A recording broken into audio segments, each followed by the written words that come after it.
வணக்கம். மக்கள் சட்டம் நியூஸ். சேலம் பத்மவாணி மகளிர் கலை மற்றும் அறிவியல் கல்லூரியில் 12வது சர்வதேச யோகா தின விழாவும், நோபல் உலக சாதனை நிகழ்வும், தந்தையர் தின விழாவும், 7வது சர்வதேச சிலம்பம் சாம்பியன்ஷிப் 2026 போட்டியுடன் இணைந்து சிறப்பாக நடைபெற்றது. இந்நிகழ்ச்சிக்கு சிறப்பு விருந்தினராக சேலம் வடக்கு தொகுதி சட்டமன்ற உறுப்பினர் சிவகுமார், சர்வதேச சிலம்பம் கமிட்டி தலைவர் டாக்டர் முகமது சிராஜ் அன்சாரி, சர்வதேச சிலம்பம் கமிட்டி செயலாளர் டாக்டர் தியாகு நாகராஜ், தமிழக அரசின் நகர மற்றும் ஊரக திட்டமிடல் துறையின் ஓய்வு பெற்ற மேற்பார்வையாளர் லோகன் உள்ளிட்டோர் பங்கேற்றனர். மேலும் சிறப்பு விருந்தினர்களாக Salem institute of hotel management கல்லூரியின் துணை முதல்வர் ரம்யா, முன்னாள் இராணுவ வீரர் மகேந்திரன், நோபல் உலக சாதனை அமைப்பின் இயக்குனர் முனைவர் Hemalatha, Oasis Institute of hotel Management கல்லூரி இயக்குனர் ஈரோடு ரமேஷ் அஸ்வின், வாசவி ஆலய அறங்காவலர் நாக அரவிந்தன் மற்றும் தமிழ்நாடு சிலம்பம் கமிட்டியின் தலைவர் Balamurugan, silambam association of India தொழில்நுட்ப இயக்குனர் பாக்கியராஜ் ஆகியோர் கலந்து கொண்டனர்.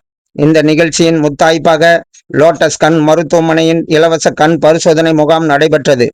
சர்வதேச சிலம்பம் கமிட்டி சார்பில் நடைபெற்ற இந்நிகழ்வு உலக ஒற்றுமை, பாரம்பரியம், பெண்கள் தற்காப்பு, உடற்தகுதி மேம்பாடு ஆகிய நோக்கங்களை வலியுறுத்துவதாக அமைந்துள்ளது.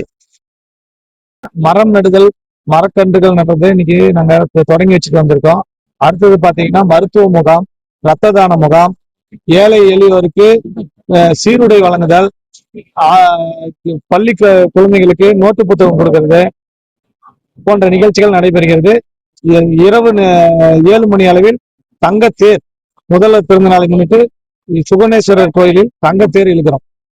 தந்தையர் தினங்கிறது எல்லா குழந்தைகளுக்கும் எப்படி அம்மா முக்கியமோ அதே மாதிரி தந்தையரும் முக்கியம். தந்தையால தான் ஒவ்வொருத்தருக்கும் வளர்ச்சிக்கும் அவங்களுக்கு உறுதுணையாகவும் முதுகெலும்பா இருக்கிறது தந்தை தான். அதனால நம்ம எப்படி அம்மாவை கொண்டாடுறோமோ அதே மாதிரி தந்தையும் பெற்ற குழந்தைகள் மதிச்சு கொண்டாடணும்னு நான் கேட்டுக்கிறேங்க. ஆமா, அது வினா கொடுத்துருக்குறேங்க. விளையாட்டுத்துறைக்கு விளையாட்டு மைதானம் அமைக்கிறதுக்கு கொடுத்துருக்குறோம். அதுக்கடுத்து பாத்தீங்கன்னா அரசு கலைக்கல்லூரிகள் எல்லாம் பாத்தீங்கன்னா கழிப்பிட வசதிகள்லாம் சரியா இல்லை, அது கட்டி கொடுக்கறதுக்கு நாங்க கேட்டிருக்கிறோம். வடக்கு தொகுதியில பாத்தீங்கன்னா இன்னும் இந்த நேரு விளையாட்டு இருக்கும், நேரு ஸ்டேடியம், அதெல்லாம் ரொம்ப புனரமைக்கணும்னு நான் விளையாட்டுத்துறை அமைச்சர் கேட்டிருக்கிறேன். அதே மாதிரி எங்க இதுல அடுக்குமாடி குடியிருப்புகள் நிறைய பழுதடைஞ்சிருக்குது, அதெல்லாம் டெமாலிஷ் பண்ணிட்டு புது கட்டடம் கட்டி கொடுக்கணும்னு கேட்டிருக்கேன். ரேஷன் கடை இல்லாத பகுதிகள்லாம் ரேஷன் கடையும், கழிப்பிட வசதி இல்லாத இடங்கள்லாம் கழிப்பிட வசதி கட்டி கொடுக்கணும்னு நான் கேட்டிருக்கிறேன்.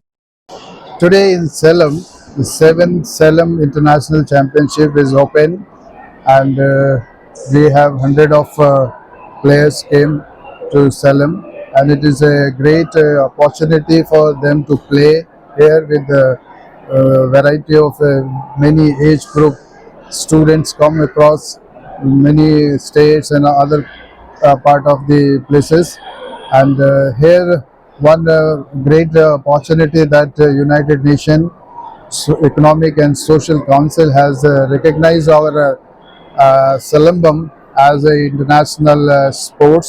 This is a great, and all the player, I wish all the player to play very good play, and we hope that the non-Olympic will take all the efforts to promote within the country Silambam and out of the country very soon.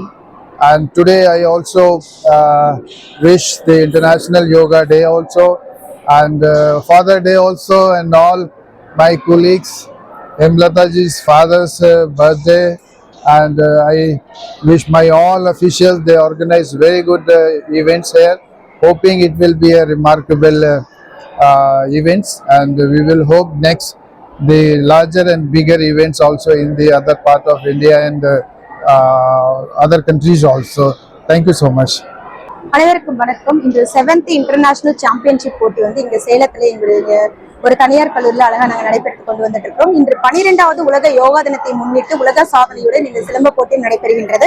Silambam ஒவ்வொரு மாணவனும் தன்னுடைய தற்காப்பு கலையை கத்துக்கணும் அப்படிங்கறத முன்னிறுத்தி நாங்க பல்வேறு மாநிலங்களை மட்டும் இல்லாம பல்வேறு நாடுகளில் இருந்து வந்திருக்காங்க. அதாவது குறிப்பிட்டு பார்த்தோம்னா மலேசியா, அரேபியா கண்ட்ரிகள் மற்றும் சிங்கப்பூர், தாய்லாந்து போன்ற நாடுகளில் இருந்தும் இங்க வந்திருக்காங்க. நம்மளுடைய தமிழகத்துல பார்த்தோம்னா 20 மாவட்டங்களுக்கும் மேற்பட்ட மாணவர்களோட ஆந்திரா, கர்நாடகா உள்ளிட்ட மாநிலங்களில் இருந்து வந்து மாணவர்கள் பங்கேற்றிருந்தாங்க. கிட்டத்தட்ட வந்து நிறைய ஃபில்டரைஸ்ல எடுத்து ஒரு 600க்கும் மேற்பட்ட மாணவ மாணவியர்கள் வந்து இங்க பங்கேற்று இருக்காங்க. ஏன்னா டிஸ்ட்ரிக்ட் முடிச்சு அதுல இருந்து ஸ்டேட்ல இருந்து இன்டர்நேஷனல் அவ்வளவு ஃபில்டர் பண்ணி தான் நாங்க கொண்டு வருவோம். அந்த ஃபில்டர் பண்ணதுல இன்னைக்கு இவங்க கோல்டு மெடல் வின் பண்றாங்க. அவங்களுடைய வருங்காலத்துக்கு இந்த சான்றிதழ் அவங்களுடைய படிப்புக்கு கை கொடுக்கும் அப்படிங்கிற ஒரு முறையில தான் இது வந்து நாங்க அழகா எடுத்து வந்து கொண்டிருக்கோம். அதோட உலக யோகா தினம் ஒவ்வொருத்தருக்கும் நம்மளுடைய மன அமைதியாகவும் அதோட வந்து ரொம்ப நம்ம எவ்வளவு செயல்கள் செஞ்சாலும் மனசு அழகா வச்சுக்கணும் அப்படின்னு சொல்லக்கூடியது அந்த யோகா. அதையும் நாங்க வந்து யோகா ஃபெடரேஷன் அமைப்பு எங்களுடைய இதுல இருக்கு. அதுவும் இன்னைக்கு வந்து ஒரு உலக சாதனையும் நாங்க கொடுத்துட்டு இருக்கோம்.